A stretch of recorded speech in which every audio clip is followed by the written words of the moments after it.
데살로니가전서 2장 13절에서 20절 말씀을 중심으로 영광이요 기쁨인 교회라는 제목으로 말씀을 전하겠습니다. 지난주에 이어서 데살로니가 교회에 대한 이야기입니다. 데살로니가 교회는 작은 교회입니다. 세워진 지가 얼마 되지 않습니다. 사도 바울이 석주 동안 회당에 가서 복음을 전했습니다. 예수님의 십자가를 전했습니다. 예수님의 부활을 전했습니다. 그리고 예수의 그리스도 되심을 증거했습니다. 많은 사람들이 이 복음을 듣고 예수 그리스도를 따르게 되었습니다. 그러나 그것만이 있었던 것은 아닙니다. 많은 환난이 있었습니다. 환난 가운데서도 믿음의 역사, 사랑의 수고, 소망의 인내를 주 앞에서 쉬지 않은 교회였습니다. 그래서 이 교회는 좋은 소문이 난 교회였습니다. 그리고 본이 되는 교회가 되었습니다. 자, 오늘 말씀은 이어서 영광이요 기쁨인 교회, 데살로니가 교회는 어떻게 영광이요 기쁨이 된 교회가 되었는지 좀 더 그 교회에 대한 내용을 다시 한번 우리가 살펴보도록 하겠습니다. 오늘 13절 말씀입니다. 이러므로 우리가 하나님께 끊임없이 감사함은 너희가 우리에게 들은 바 하나님의 말씀을 받을 때에 사람의 말로 받지 아니하고 하나님의 말씀으로 받음이니 진실로 그러하도다. 이 말씀이 또한 너희 믿는 자 가운데서 역사하느니라. 데살로니가 교회는 하나님의 말씀을 들을 때 사람의 말로 듣지 않고 하나님의 말씀으로 들었다는 것입니다. 하나님께서는 복음을 직접 전하지 않습니다. 하나님께서는 사람을 통하여서 복음을 전합니다. 그러므로 우리는 보이는 것이 사람입니다. 그래서 사람의 말로 듣기가 쉽죠. 그러나 데살로니가 교회는 사람의 말로가 아니라 하나님의 말씀으로 들었다는 것입니다. 이 데살로니가는 지금 여러분들이 잘 아시는 대로 그리스 지역입니다. 그리스 북부 지역을 마게도냐라고 하고 마게도냐의 수도가 데살로니가죠. 그러니 큰 도시입니다. 큰 도시는 큰 도로가 있습니다. 항만이 있습니다. 많은 사람들이 오고 갑니다. 거기에는 지식인들도 많이 있습니다. 그러나 그 지식인들이 많은 곳에서도 예수 그리스도의 복음을 증거할 때 사람의 말로 받지 않고 하나님의 말씀으로 들었다는 것은 굉장한 축복입니다. 성령의 역사 없이는 이루어질 수 없는 일입니다. 그러나 분명한 것은 하나님의 말씀을 들을 때 사람의 말로 들으면 변화가 일어나지 않는다는 것입니다. 하나님의 말씀을 들을 때 사람의 말로 들으면 능력이 나타나지 않는다는 것입니다. 그러나 하나님의 말씀을 들을 때 하나님의 말씀으로 들으면 우리에게 변화의 역사가 나타납니다. 하나님의 능력이 나타나게 될 것입니다. 믿음이 역사하게 되어질 것입니다. 자, 저는 성도님들의 간증을 때로는 듣게 되어집니다. 설교를 마치고 난 다음에 목사님 오늘 말씀은 꼭 저에게 하신 말씀이었습니다. 오늘 말씀을 듣고 제가 회개하게 되었습니다. 그동안 내가 하나님으로부터 멀어졌던 것을 깨닫게 되고 이제 하나님께로 다시 돌아가겠습니다. 얼마나 감사한지 모릅니다. 어떤 분들은 오늘 말씀은 저에게 꼭 필요한 말씀이었습니다. 저는 지금 너무나도 지쳐 있고 지금 슬픔 가운데 빠져 있습니다. 그러나 오늘 말씀을 통하여서 하나님이 저에게 주시는 위로를 받게 되었습니다. 어떤 분들이 이렇게도 얘기를 합니다. 저는 지금까지 모든 것이 평탄하여서 이대로 살면 되지라고 생각을 했는데 하나님께서 우리에게 주신 것은 은혜였고 은혜는 사명을 감당하라고 주신 것임을 깨닫게 되었습니다. 오늘 말씀을 듣고 다시 저의 사명을 찾게 되었습니다. 이럴 때마다 하나님 앞에 영광을 돌리고 얼마나 하나님 앞에 감사를 드리는지 모릅니다. 데살로니가 교회는 어떤 교회였는가? 하나님의 말씀을 들을 때 사람의 말로 듣지 않고 하나님의 말씀으로 들었습니다. 그래서 믿음이 그들 가운데 일하기 시작을 한 것입니다. 그래서 믿음이 일하니까 회개의 역사도 나타나고 변화의 역사도 나타나고 능력의 역사도 나타났던 교회입니다. 데살로니가 교회에 대해서 14절부터 16절까지는 또 이런 면을 언급하고 있습니다. 고난이 있었지만 고난을 잘 극복했다고 말씀을 하고 있습니다. 사도 바울은 유대에 있는 교회들이 핍박을 많이 받았다고 얘기를 합니다. 동족인 유대인들로부터 핍박을 받게 되었습니다. 지금 데살로니가는 이방 세계입니다. 여러분들도 마치 유대인들처럼 여러분들 동족인 이방인들로부터 핍박을 많이 받았습니다. 그러나 유대에 있는 교회들이 핍박을 잘 이긴 것처럼 여러분들도 핍박을 이기셨습니다. 그것을 감사한다고 얘기를 했습니다. 우리가 하나님의 말씀을 들을 때 이 말씀이 언제 우리에게 더 능력이 되고 언제 그 말씀이 그 빛을 선명하게 발합니까? 평탄할 때입니까? 아니면은 우리가 고난 가운데 있을 때입니까? 제가 이사야 41장 10절 말씀을 자주 언급을 합니다. 두려워 말라 내가 너와 함께 함이니라. 놀라지 말라 나는 내 하나님이 됨이니라. 내가 너를 굳세게 하리라. 내가 너를 도와주리라. 내가 정녕 나의 의로운 오른손으로 너를 붙들리라. 평탄할 때도 이 말씀이 힘이 되어져요. 그러나 수술을 받기 전에 기도받으러 옵니다. 그러면은 제가 안수하면서 이 말씀을 다시 한번 읽습니다. 두려워 말라 내가 너와 함께 함이니라. 놀라지 말라 나는 내 하나님이 됨이니라. 내가 너를 굳세게 하리라. 내가 너를 도와주리라. 내가 정녕 나의 의로운 오른손으로 너를 붙들리라. 아멘이 달라요. 아멘 하시는 그 목소리가 다르다고요. 왜냐하면 지금 몸에 칼을 댄다는 것은 두려운 일이에요. 그리고 어떻게 될는지 모릅니다. 그때에 내가 정녕 나의 의로운 오른손으로 내가 반드시 나의 의로운 오른손으로 너를 붙들리라. 고난 가운데 말씀이 빛을 발하는 거예요. 고난 가운데 말씀이 살아 움직이는 겁니다. 성지순례를 다녀왔습니다. 우리는 갑바도기아라는 곳을 다녀왔어요. 갑바도기아는 화산으로 말미암아 형성된 지층이 마치 그랜드 캐년과 같습니다. 세계에서 가장 큰 이 그랜드 캐년이 있다면은 그와 비슷한 것으로 규모는 작지만은 더 아기자기한 곳이 갑바도기아입니다. 갑바도기아에는 대린구유라고 하는 곳이 있습니다. 베드로전서 1장 1절을 보게 되어지면 핍박으로 말미암아 흩어진 나그네에게 쓴 편지입니다. 거기에 갑바도기아가 언급이 되고 있습니다. 예루살렘에 핍박이 일어나고 그들이 그 핍박을 피하기 위하여서 예수 그리스도를 믿는다는 것을 타협만 하면은 지금까지 살아오던 그 고향에서 편안한 직장에서 그냥 있을 수 있는데 복음 때문에 예수 그리스도의 이름을 부인할 수 없어서 그들의 정들었던 곳, 편안했던 곳을 떠나서 저들이 도망간 곳이 갑바도기아입니다. 거기에는 피하고 숨을 곳이 많이 있어요. 지층이 아주 복잡하게 되어 있기 때문에 사암으로 되어 있습니다. 사암은 파기는 좋지만은 일단 파괴되어지면은 그 다음에 공기 중에 있는 수분과 연결이 되어지면 돌처럼 굳어지는 성격이 있습니다. 초대교회 당시에 파놓은 것인데 지금 또 4층이 그대로 유지를 하고 있는 것을 보게 되어집니다.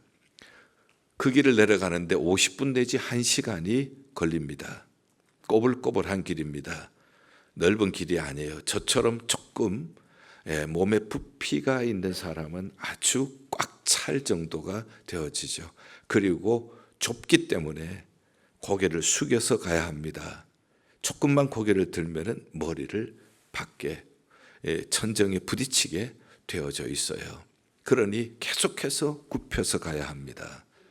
그러니 중간중간에서 숨이 차서 가슴이 터질 것 같다. 허리가 부러지는 것 같다. 이런 소리들이 들립니다. 그러면서 조금만 허리를 펴려고 고개를 조금만 들면 쿵 하고 머리를 들이받게 되어집니다. 모두가 이구동성으로 겸손을 훈련하는데 최고의 장소라고 얘기를 합니다. 1층에는 가축들도 있고요. 곡식 저장소도 있고요. 2층에는 물이 없으니까 포도주 틀과 포도주 저장소도 있고요. 3층에는 주거시설도 있고요. 4층에 내려갔더니 4층에는 비교적 넓어요. 거기에 십자가 형태로 높이 있게 그리고 넓게 파져 있는데 단 한눈에 봐서도 이거 교회구나 하는 것을 볼 수가 있었습니다. 거기에서 우리가 법으로 정해져 있기 때문에 다른 사람들을 생각해서 찬송을 부를 수가 없었습니다. 조용히 속으로 기도하고 마무리 기도를 제가 하게 되었습니다. 성도님들의 그 마음을 읽으면서 제가 마무리 기도를 할 때 환난과 핍박 중에도 성도는 신앙 지켰네, 이 신앙 생각할 때 기쁨이 충만하도다.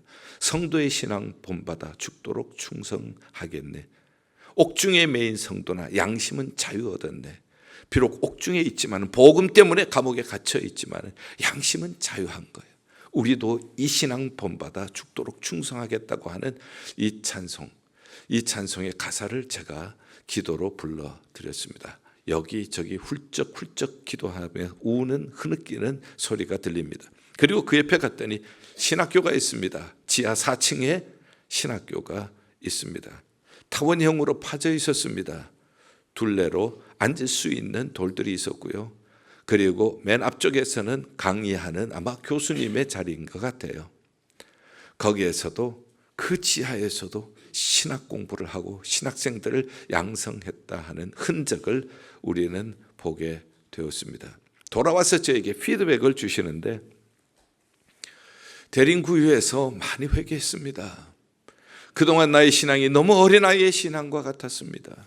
늘 편안한 것만 찾고 조금만 어려워도 불평하고 그런 것을 회개했습니다. 또 어떤 분은 하나님께서 주신 것을 당연한 것으로 여기고 조금만 힘들어도 원망하는 소리가 나왔고 감사를 잃어버렸는데 지금 이러한 가운데서도 신앙 지키기 위하여서 지하 땅굴로 들어가서 지금은 관광객들을 위하여서 불을 밝혀놓았지만 그때는 어두컴컴한 곳이에요.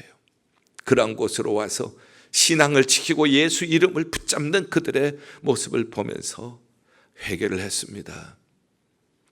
지금 이러한 모습을 보면서 더욱더 성경의 진리의 말씀을 온전히 순종하고 좁은 문 주님과 함께 그리고 믿음의 선배들이 간 뒷발자취를 따라서 살겠습니다. 이렇게 고백을 해 주시는 분들의 글을 읽으면서 하나님 앞에 큰 감사를 드렸습니다. 회개와 결단의 시간이었습니다. 자, 그렇다면 지금 오늘은 어떻습니까? 오늘은 평탄하기만 합니까? 오늘에도 핍박이 있습니까? 1세기에 그리고 초대교회의 핍박과 지금의 핍박은 다른 것인가? 아니면 같은 것인가? 초대교회 당시의 핍박이라고 하면은 육체적이고 경제적입니다. 예수 믿으면은 감옥에 놓고 짐승의 밥이 되게 하는 육체적인 것, 고문이 따릅니다.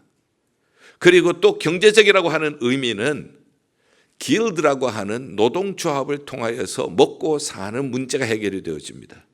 노동조합에서부터 쫓겨납니다. 그러면은 생활고를 겪게 되어지죠.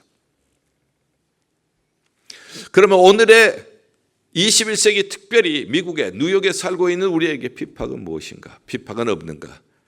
초대교회 당시의 핍박은 없습니다. 예수 믿는다고 해서 우리가 짐승의 밥이 되거나 우리의 경제생활에 직격적인 타격을 입거나 뭐 이런 것은 없습니다. 그러나 오늘의 핍박은 정신적인 것입니다. 예수 믿으면은 하나님의 말씀을 나는 믿습니다. 하나님의 말씀을 나는 진리인 것을 믿습니다. 예수님을 나는 믿습니다. 예수님이 나의 구원자이신 것을 믿습니다. 예수님이 죽으셔서 내 죄를 사하시고 부활하셔서 나에게 영생의 문을 열어주신 것을 믿습니다. 예수님께서는 승천하시고 그리고 성령을 보내주셔서 지금 성령께서 내 안에 계시고 내 곁에 계시고 나를 떠나시지 아니하시고 나로 예수 믿게 하시고 나로 변화되게 하시고 나로 복음을 증거하는 능력을 주시는 분이십니다. 이 예수 그리스도께서는 반드시 다시 재림하실 것입니다. 나는 이것을 믿습니다. 나는 성경대로 하나님께서 이루실 것을 믿습니다. 이렇게 얘기를 하면 오늘날 사람들은 성경은 캐캐 묵은 것이라고 얘기를 합니다. 그리고 오늘의 문화를 얘기를 합니다. 세상이 얼마나 빨리 지나가고 있는데 얼마나 급속히 변화하고 그리고 이 시대의 정신, 이 시대의 생각들이 발전하고 있는데 옛날 그 캐캐 묵은 것을 붙들고 아직도 있다고 바보라고 얘기를 합니다. 왕따를 당하기가 쉬워요. 그럼에도 불구하고 나는 하나님이 살아계시는 줄 믿습니다. 하나님의 말씀은 어제나 오늘이나 영원토록 동일함을 믿습니다. 하나님은 말씀하신 대로 이루실 줄을 믿습니다. 하나님께서 약속하신 것을 반드시 이루시고 그 약속을 믿는 자를 지켜주실 줄 믿습니다. 이렇게 살아갈 때 정신적인 박해가 있어요. 바보 취급을 당할 수도 있습니다. 또 많은 사람들이 넓은 길로 가기 때문에 좁은 길로 가는 사람이 따돌림을 받을 수도 있습니다. 그러나 나는 끝까지 이 길을 문화보다가는 성경을 따라가겠습니다. 이런 사람이 오늘날의 데살로니가 교인이 아닌가 생각이 되어져요. 자, 데살로니가 교회는 하나님의 말씀을 들을 때 사람의 말로가 아니라 하나님의 말씀으로 들었고, 데살로니가 교회는 핍박이 있었지만은 이 핍박에 굴복하지 않고 끝까지 믿음을 지켜 승리한 사람들이었습니다. 그 다음에 또 한 가지, 우리가 신앙생활을 하다가 보면은 방해꾼들이 있습니다. 핍박뿐만 아니라 방해꾼들이 있는데 그것이 17절 보죠. 형제들아, 우리가 잠시 너희를 떠난 것은 얼굴이요 마음은 아니니 너희 얼굴 보기를 열정으로 더욱 힘썼노라. 그러므로 나 바울은 한 번 두 번 너희에게 가고자 하였으나 사탄이 우리를 막았도다. 우리는 이 말씀, 지난주에 들은 말씀을 연관을 시켜보면 이해를 할 수가 있어요.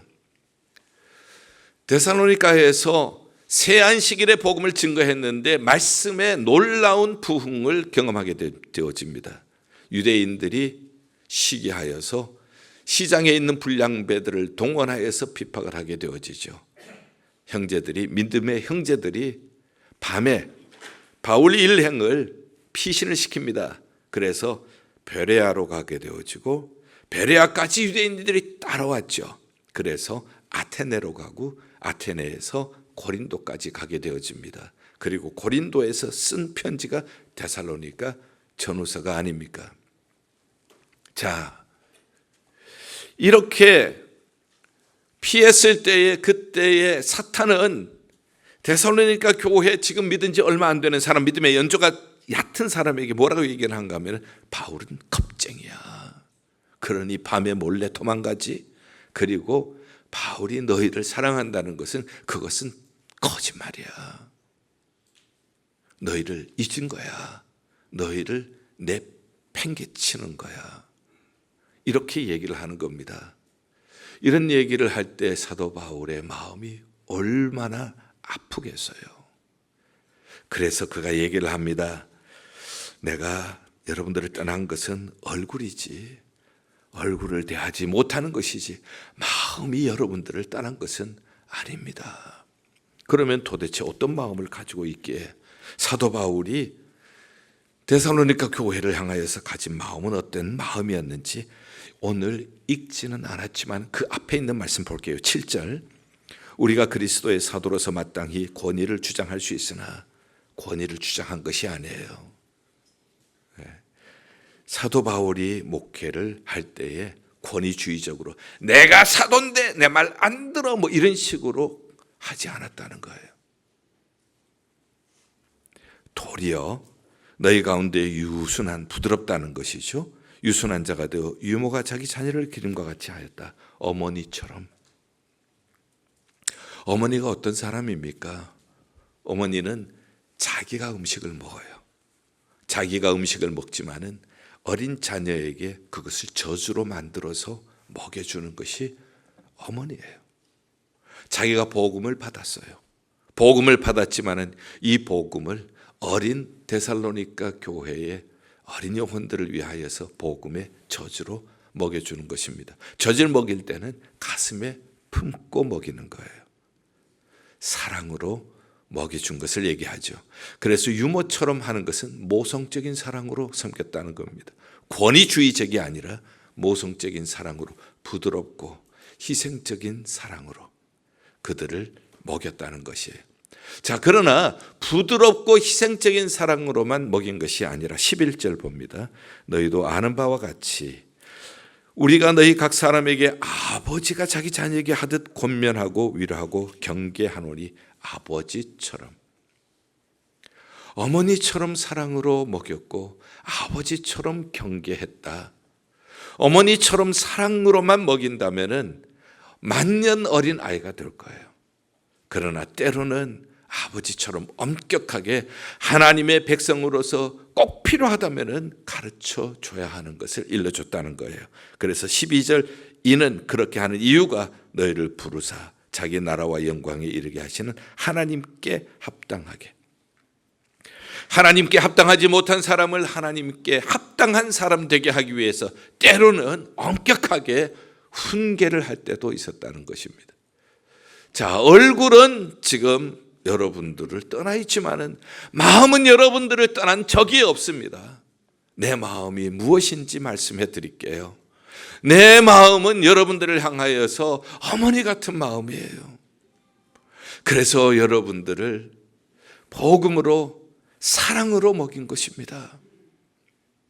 부드럽게 먹여준 거예요. 그러나 또한 아버지처럼 여러분들이 하나님의 나라에 합당한 사람 되게 하기 위해서는 엄격하게 하나님의 말씀을 따르라고 그렇게 여러분들을 가르치고 양육해 왔던 것입니다.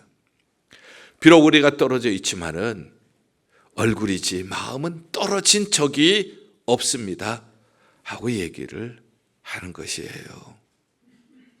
사도 바울의 이러한 말씀을 우리가 들으면서 참 많은 이 공감을 하게 되어집니다. 종종 후배 목회자들이 저에게 질문을 해요. 가장 많이 하는 질문 중에 제가 가장 존경하는 목회자가 누구냐고 하는 질문이에요. 그러면 보통 사람들이 미국이나 한국에 아주 목회 잘하시는 분, 책도 많이 쓰고 영향력이 많은 분을 얘기를 할 때가 많습니다. 그런 분들은 대개 대형교회 목회자인 경우가 많아요. 그런데 저는 제가 누구를 가장 존경하는가 하면은 저는 대형교회 목사님도 아니신 분이에요.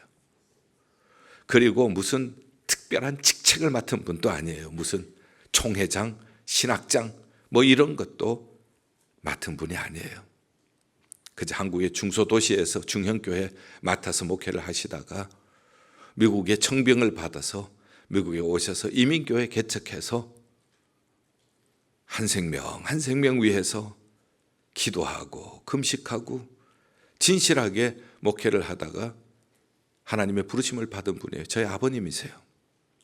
저는 누가 물어요. 가장 존경하는 목회자가 누군가 하면은 저희 아버님이라고 합니다. 저희 아버님의 목회는 마치 어머니처럼 성도들을 사랑하셨어요. 그리고 품에 품어주시고 그리고 말씀으로 먹이시고, 그러나 때로는 하나님의 백성답게 살지 못할 때는 하나님의 백성답게 살아라고 엄격하게 교훈하기도 하셨습니다. 아들만큼 아버지를 잘 아는 사람은 없어요. 평생 함께 살면서 함께 목회하시는 것을 보았기 때문에 저는 그렇게 살고 싶었어요. 저도 그런 목회를 하고 싶었습니다. 그래서 가장 존경하는 목회자는 누군가 하면 저는 주저함이 없이 저희 아버님이라고 얘기를 합니다. 두 번째 질문입니다. 목회할 때 가장 힘든 시간은 언제였습니까? 하고 질문합니다. 젊은 목회자들은 목회를 하시다가 어려울 때가 있지 않습니까? 그럴 때에 앞서서 선배 목회자들은 어떻게 이 어려움을 극복하셨나 하는 그러한 질문일 것입니다. 보통 사람들이 예상하는 질문은 언제 가장 힘드셨습니까? 하면은 속 썩이는 성도 때문에 뭐 이렇게 대답하는 것을 예상합니다. 그러나 제 답은 완전히 달라요. 왜냐하면 하나님께서 목사를 세워주신 것은 성도를 온전하게 하고 봉사의 일을 하고 그리스도의 몸을 세우려 함이니라. 에베소서 4장 12절 말씀이에요.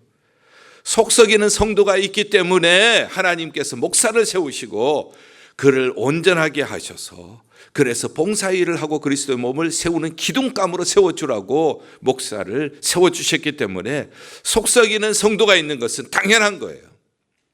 그러면 언제 가장 힘듭니까? 저는 성도들을 향하여서 제 마음이 유머 같고 아버지 같은 마음, 그리고 그것을 처음부터 끝까지 초지일관 변함 없이 진실함으로 목회하는 것이에요. 그러나 때로는 이러한 마음이 오해를 받을 때가 있어요. 그때가 가장 힘들었던 때였던 것 같아요. 왜냐하면 제가 이런 질문을 거짓말을 할 수가 없잖아요. 솔직하게 대답을 해 줘야 하지 않겠어요. 그래서 그렇게 대답을 했습니다. 언제냐? 제가 완벽하지 못합니다. 부족함이 많아요. 그래서 나는 신실함을 잊지 않으려고 노력은 하지만 저의 부족함 때문에 성도님들이 필요할 때 곁에 있어주지 못할 때가 있어요. 성도님들이 저를 꼭 필요한 그때에 저들에게 힘이 되어주지 못할 때가 있어요. 그때에 성도님들 마음속에 이런 생각이 들 수가 있지 않겠어요? 목사님이 나를 잊으셨다. 목사님이 변했다. 이런 생각을 가질 때에 참 어떻게 설명을 해드려야 하는지 참 난감할 때도 없지 않아요. 특별히 이제 교회를 성실하게 섬기다가 교회만이 아니라 교협도 섬겨야 되고 노회도 총회도 신학교도 이렇게 섬겨야 하고 출타할 기회가 많아지고 그러한 출타하는 기간 동안에 아픈 성도님들 생기거나 이러면 주님 출타하는 동안에 장례 생기지 않게 하시고 아픈 성도 없게 하시고 그렇게 기도하면서 떠나지만 그래도 그럴 수가 있잖아요. 그러면 성도님들이 그 꼭 필요할 때에 담임 목사가 없을 때에 그런 마음이 왜 들지 않겠어요? 그때마다 참 뭐라고 설명을 하기가 힘들 때가 있습니다. 왜냐하면 그런 마음이 들면 일단은 마음이 다치게 되어지고 마음이 다치면 복음이 막히게 되어지잖아요. 그러나 목사가 왜 되었습니까? 하나님의 말씀을 증거해서 이 말씀이 우리를 살리고 이 말씀이 교회를 살리고 영혼을 구원하는 능력이 있기 때문에 목사가 되었는데 말씀이 막힌다고 하는 것이 그것이 가장 힘든 시간이었다 하고 얘기를 하곤 합니다. 그때마다 저에게 힘이 되었던 말씀도 함께 전합니다. 데살로니가 전서 2장 17절 형제들아 잠시 우리가 너희를 떠난 것은 얼굴이 아니요 마음은 얼굴이요 마음은 아니니 비록 얼굴은 좀 떠나 있지만은 저의 마음은 떠나지 않았습니다. 이 말씀이 그렇게 위로가 되었던 것을 기억합니다. 사탄이 역사하는 것은 목회자와 성도들 사이를 이간하는 거예요. 의심을 주고 그리고 또한 또 과거에 어떠한 또 상처가 또 생각나게 하고 이렇게 해서 분리를 하는 겁니다. 사도 바울 역시 마찬가지였습니다. 데살로니가 교회 교인들 그 교인들이 마귀가 넣어주는 이간질 잊어버렸다 비겁하다 이제는 생각조차도 안 한다 이런 말에 쉽게 넘어갈 때가 있지만은 그것을 극복했다는 거예요. 사도 바울은 그게 고마운 거죠. 얼굴이지 마음은 아니다. 이렇게 우리가 이 관계를 팀워크가 되어서 극복하게 될 때 하나님의 복음은 왕성하게 꽃을 피우게 될 줄 믿습니다. 자, 결론적으로 말씀을 드립니다. 목회자의 기쁨, 목회자의 소망, 목회자의 자랑은 무엇인가? 무엇이 목회자의 자랑이겠어요? 무엇이 목회자의 소망이겠어요? 다들 목회가 힘든다고 얘기를 합니다. 그리고 신학교를 찾는 사람이 점점 줄어듭니다. 신학교를 찾는 사람이 점점 줄어들면서 뉴욕 근교의 유수한 전통을 자랑하던 교회들이 신학교들이 최근에 3개나 문을 닫았습니다. 지난 가을에서는 한국에서 오신 어떤 목사님이 이런 말씀을 하십니다. 한국에서는 요즘 담임 목사님이 무척 어렵다는 거예요. 왜 어렵습니까? 했더니 부교육자 찾기가 어려워서 목회가 힘든다는 겁니다. 교회에서 받는 사례보다가 아르바이트해서 받는 사례가 훨씬 많기 때문이라는 겁니다. 조금만 어려움이 있으면은 그냥 사표를 내고 떠난다는 거예요. 이런 가운데 사역자를 찾기가 어렵다는 얘기. 우리는 본문으로 다시 돌아가야만 한다는 철실한 위기감을 느끼게 되어집니다. 우리가 나중에 주님 앞에 설 때에 무엇을 내세울 것인가? 19절 우리의 소망이나 기쁨이나 자랑의 면류관이 무엇이냐? 그가 강림하실 때에 우리 주 예수 앞에 너희가 아니냐? 목회자의 소망이 뭡니까? 유모처럼 사랑으로 말씀 먹이고 아버지처럼 하나님의 백성답게 살아라고 때로는 엄격하게 이야기를 해주고 이렇게 소망을 품고 기도하고 말씀으로 먹이고 사랑으로 품어주고 하면 아무리 변하지 않을 것 같은 사람도 반드시 돌아오게 될 줄 믿습니다. 왜냐하면 돌아오게 되는 변화는 사람에게 있지 않습니다. 말씀에 있습니다. 하나님의 말씀의 능력이 역사할 때에 변하지 않을 것 같은 사람도 돌아오게 되어지고 그 영혼은 살아나게 되어지고 그 영혼이 변화해서 그리스도의 장성한 분량까지 가서 교회의 기둥감처럼 빛나는 성도님들이 될 때가 반드시 올 줄 믿습니다. 소망이 누굽니까? 바로 너희가 아니냐. 주님 오실 때 자랑의 면류관이 누구냐? 주님 오실 때 이 면류관은 누가 받아 쓰는 것입니까? 큰 교회에 목회한다고 받겠어요? 교회 사이즈 따라 면류관 받는 것 아니잖아요. 혹은 학장을 했다, 학위가 뭐라고 해서 그것으로 받는 것 아니잖아요. 주님 앞에 우리가 설 날이 와요. 주님 앞에 서서 우리가 받는 면류관은 바로 변화된 성도의 모습인 줄 믿습니다. 이 면류관은 돈으로 살 수도 없고요, 명예로도 살 수가 없어요. 교회 사이즈로도 살 수가 없어요. 우리 주님 앞에 우리의 소망이나 기쁨이나 자랑의 면류관이 무엇이냐? 바로 그리스도 안에 너희가 아니냐. 하나님의 말씀을 받을 때 사람의 말로 받지 않고 하나님의 말씀으로 받고, 어떠한 환난과 핍박이 온다고 할지라도 복음을 붙잡고 예수 그리스도의 이름을 배반하지 아니하고, 어떠한 사탄의 유혹이 있어서 좋은 목회자와 좋은 성도님 사이를 이간한다고 할지라도 그 위기를, 시험을 이기고, 그리고 우리가 하나님의 말씀을 따라서 순종하면서 변화되어지고 성숙하게 되어진다면 영혼은 살아나게 되고 주의 교회는 건강하게 세워지고 하나님께서 주시는 이 은혜 안에서 좋은 목회자와 좋은 교회 성도님들 사이에 이 팀워크를 통하여 하나님의 나라의 꿈은 확장되게 될 줄 믿습니다. 그리고 주님의 영광과 기쁨이 충만한 교회가 될 줄 믿습니다. 우리는 이후에 모두 주님 앞에 설 사람들입니다. 우리는 모두 천국에서 만날 사람들입니다. 저는 이 말씀을 통하여 이렇게 주님 앞에 기도를 드립니다. 하나님, 우리 성도님들을 다시 만날 텐데 우리 성도님들을 다시 만나서 주님이 이 성도님들, 예일교회 성도님들은 나의 소망입니다. 나의 기쁨입니다. 나의 자랑의 면류관입니다. 우리가 하나님 앞에 기쁨과 영광이 되게 하신 교회를 주심을 감사합니다. 하나님 앞에 찬양을 돌리며 영원히 영광을 돌리는 우리 성도님들 다 될 줄 믿습니다. 그렇게 되기를 주님의 이름으로 간절히 축원합니다. 기도하겠습니다. 하나님 아버지, 사도 바울이 데살로니가 교회 성도님들과 감동이 절절히 흐르고 뜨거운 가슴과 뜨거운 눈물이 있는 고백의 말씀을 오늘 우리는 들었습니다.